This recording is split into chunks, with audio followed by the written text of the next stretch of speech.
제134조 제1항 당사자는 소송에 대해서 법원에서 변론해야 됩니다. 다만 결정으로 완결할 사건에 대해서는 법원이 변론을 열 것인지 아닌지를 정합니다.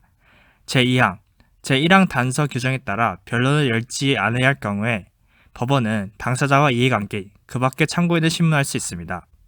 제3항 이 법에 특별한 규정이 있는 경우 제1항과 제2항의 규정을 적용하지 않습니다.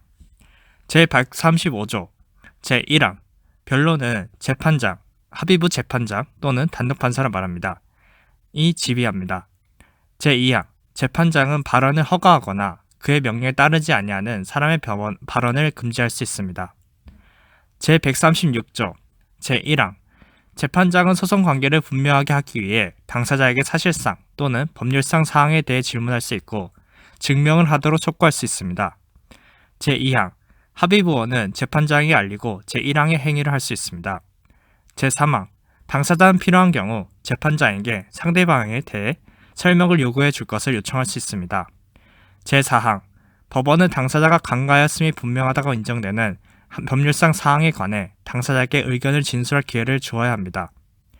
제137조 재판장은 제136조 규정에 따라 당사자에게 설명 또는 증명하거나 의견을 진술할 사항을 지적하고 변론기일 이전에 이를 준비하도록 명할 수 있습니다.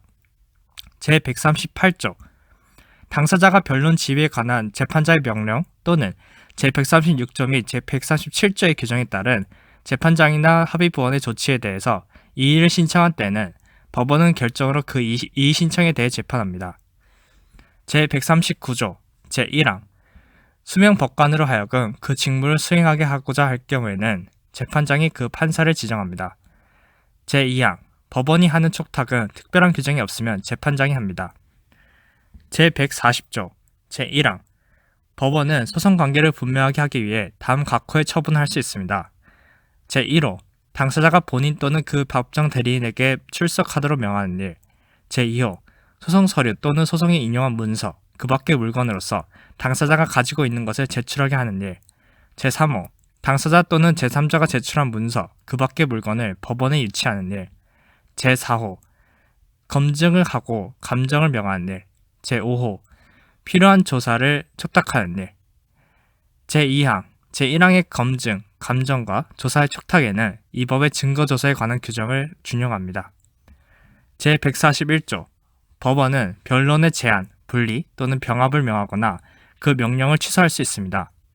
제142조 법원은 종결된 변론을 다시 열도록 명할 수 있습니다.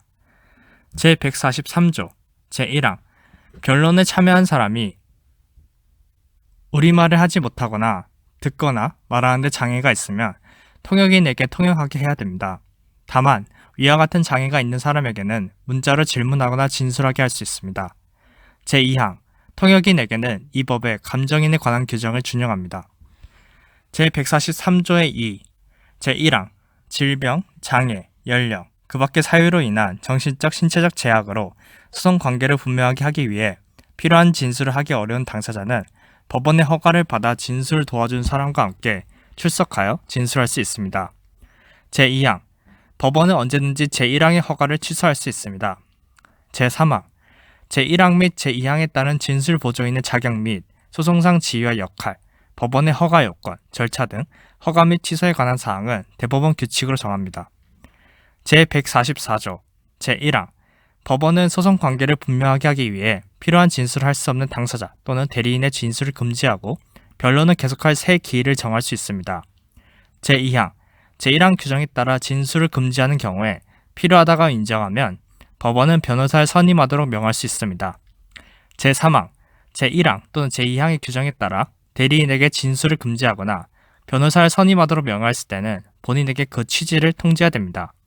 제4항 소 또는 상소를 제기한 사람이 제2항 규정에 따른 명령을 받고도 제1항 새 기일까지 변호사를 선임하지 아니한 때는 법원은 결정으로 소 또는 상소를 각하할 수 있습니다. 제5항 제4항의 결정에 대해서는 즉시 항고를 할 수 있습니다. 제145조 제1항 법원은 소송 정도와 관계없이 화해를 권고하거나 수명 법관 또는 수탁 판사로 하여금 권고하게 할 수 있습니다. 제2항 제1항의 경우에 법원, 수명 법관 또는 수탁 판사는 당사자 본인이나 그 법정 대리인의 출석을 명할 수 있습니다.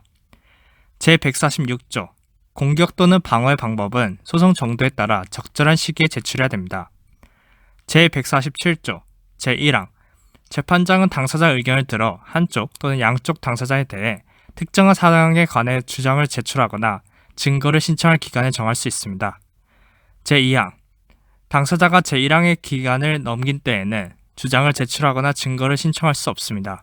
다만 당사자가 정당한 사유로 그 기간 이내에 제출 또는 신청하지 못하였다는 것을 소명한 경우에는 그러하지 않습니다. 제148조 제1항 원고 또는 피고가 변론기일에 출석하지 아니하거나 출석하고도 본안에 관해 변론하지 아니한 때는 그가 제출한 소장, 답변서, 그 밖의 준비서면에 적혀있는 사항을 진술한 것으로 보고 출석한 상대방에게 변론을 명할 수 있다. 제2항 제1항 규정에 따라 당사자가 진술한 것으로 보는 답변서, 그 밖의 준비서면에 청구 포기 또는 인락의 의사표시가 적혀있고 공증사무소에 인증서를 받은 때는 그 취지에 따라 청구 포기 또는 인락이 성립된 것으로 본다. 제3항 제1항 규정에 따라 당사자가 진술한 것으로 보는 답변서, 그 밖의 준비서면에 화해의 의사표시가 적혀있고 공증사무소의 인증을 받은 경우에 상대방 당사자가 변론기일에 출석하여 그 화해의 의사표시를 받아들인 때는 화해가 성립된 것으로 본다. 제149조 제1항 당사자가 제146조의 규정을 어기어 고의 또는 중대한 과실로 공격 또는 방어 방법을 뒤늦게 제출함으로써 소송 완결을 지연시키게 하는 것으로 인정할 때는 법원은 직권으로 또는 상대방의 신청에 따라 결정으로 이를 각하할 수 있다. 제2항 당사자가 제출한 공격 또는 방어 방법의 취지가 분명하지 아니한 경우에 당사자가 필요한 설명을 하지 아니하거나 설명할 기일에 출석하지 아니한 때는 법원은 직권으로 또는 상대방의 신청에 따라 결정으로 이를 각하할 수 있다. 제150조 제1항 당사자가 변론에서 상대방이 주장하는 사실을 명백히 다투지 아니한 때는 그 사실을 자백한 것으로 본다. 다만 변론 전체 취지로 보아 그 사실에 대해 다툰 것으로 인정되는 경우에는 그러하지 아니한다. 제2항 상대방이 주장한 사실에 대해 알지 못한다고 진술한 때에는 그 사실을 다툰 것으로 추정한다. 제3항 당사자가 변론기일에 출석하지 아니한 경우에는 제1항의 규정을 준용한다. 다만 공시송달 방법으로 기일 통지서를 송달받는 당사자가 출석하지 아니한 경우에는 그러하지 아니한다. 제151조 당사자는 소송 절차에 관한 규정에 어긋난 것임을 알거나 알 수 있었을 경우에 바로 이의를 제기하지 아니하면 그 권리를 잃는다. 다만 그 권리가 포기할 수 없는 것일 때는 그러하지 아니한다. 제152조 제1항 법원 사무관 등은 변론기일에 참여해 기일마다 조서를 작성해야 된다. 다만 변론을 녹음하거나 속기하는 경우 그 밖에 이에 준하는 특별한 사정이 있는 경우에는 법원 사무관 등을 참여시키지 아니하고 변론기일을 열 수 있다. 제2항 재판장은 필요하다고 인정하는 경우 법원 사무관 등을 참여시키지 아니하고 변론 기일 및 변론 준비 기일 외의 기일을 열 수 있다. 제3항 제1항 단서 및 제1항 2항의 경우에는 법원 사무관 등은 그 기일이 끝난 뒤에 재판장의 설명에 따라 조서를 작성하고 그 취지를 덧붙여 적어야 한다. 제153조 조서에는 법원 사무관 등이 다음 각호의 사항을 적고 재판장과 법원 사무관 등이 기명날인 또는 서명한다. 다만 재판장이 기명날인 또는 서명할 수 없는 사유가 있는 때는 합의부원이 그 사유를 적은 뒤에 기명날인 또는 서명하며 법관 모두가 기명날인 또는 서명할 수 없는 사유가 있는 때는 법원 사무관 등이 그 사유를 적는다.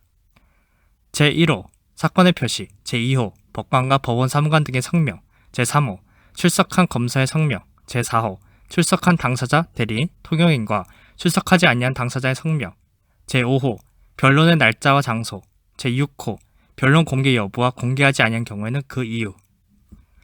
제154조 조서에는 변론의 요지를 적되 특히 다음 각호의 사항을 분명히 해야 된다. 제1호 화해, 청구 포기 인락, 소외취와 자백, 제2호 증인, 감정인의 선서와 진술, 제3호 검증의 결과, 제4호 재판장이 적도를 명한 사항과 당사자 청구에 따라 적는 것을 허락한 사항, 제5호 서면으로 작성되지 아니한 재판, 제6호 재판의 선고,